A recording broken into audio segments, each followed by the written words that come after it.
69BN কেকেনগর BSF জওয়ানদের উদ্যোগে বুধবার একটি সামাজিক কর্মসূচি অনুষ্ঠিত হয়। এই কর্মসূচিকে কেন্দ্র করে 3টি পঞ্চায়েত এলাকার বিদ্যালয়গুলির ছাত্রছাত্রী, শিক্ষক ও একাংশ অভিভাবকের উপস্থিতি ছিল লক্ষণীয়। অনুষ্ঠানটি করে কাঠালিয়া ব্লকের অন্তর্গত সীমান্ত গ্রাম পঞ্চায়েত কালীকৃষ্ণনগর বাজারে একটি ওপেন শেডে। সকাল 11টায় শুরু হয় এই কর্মসূচি। অনুষ্ঠানে প্রচুর দর্শক শ্রোতার উপস্থিতি ছিল। তার মধ্যে কেকেনগর দ্বাদশ শ্রেণী বিদ্যালয়, Hemantapur SB, Rajendratila JB, Sadatila JB, Kachigang SB এবং কৈয়াটিলা এসবি সহ এই সমস্ত বিদ্যালয়ের একাংশ ছাত্রছাত্রীদের মধ্যে বিভিন্ন সামগ্রিক বিতরণ প্রক্রিয়া চলে। তার আগে একটি সংক্ষিপ্ত আলোচনা সভা অনুষ্ঠিত হয়।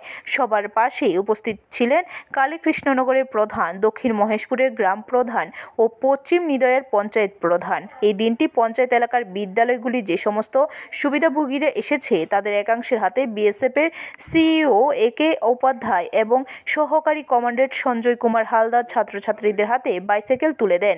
16টি আইটেম তারা বিতরণ করেন। তার মধ্যে অনুষ্ঠানে নিজেরাই কিছু সেলাই মেশিন মহিলাদের হাতে তুলে দেন। অন্যান্য খেলাধুলার জিনিসপত্র সহ সর্বসাকুল্য 16টি আইটেম প্রতিটি বিদ্যালয়ের শিক্ষকদের হাতে তুলে দেওয়া হয়। অনুষ্ঠানে স্বাগত ভাষণ রাখেন সহকারী কমান্ডেন্ট সঞ্জয় কুমার হালদার। এছাড়া একান্ত সাক্ষাতে বিস্তারিত আলোচনা করেন সিইও একে উপাধ্যায়। তিনি একান্ত সাক্ষাৎকারে জানান, সাম্প্রতিক এই জাতীয় কর্মসূচি দীর্ঘ কয়েক বছর সংশ্লিষ্ট সীমান্ত এলাকায় করা হয়নি। এইটা করার লক্ষ্য এবং উদ্দেশ্য সম্পর্কে তিনি বিস্তারিত তুলে ধরেন।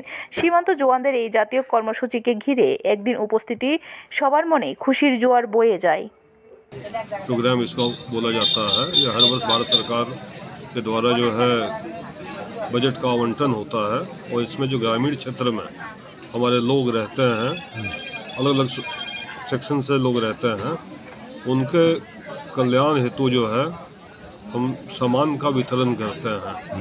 उसी कड़ी में जो है आज ये प्रोग्राम किया गया, जहाँ पे 3 पंचायतों को जो है कवर किया गया है।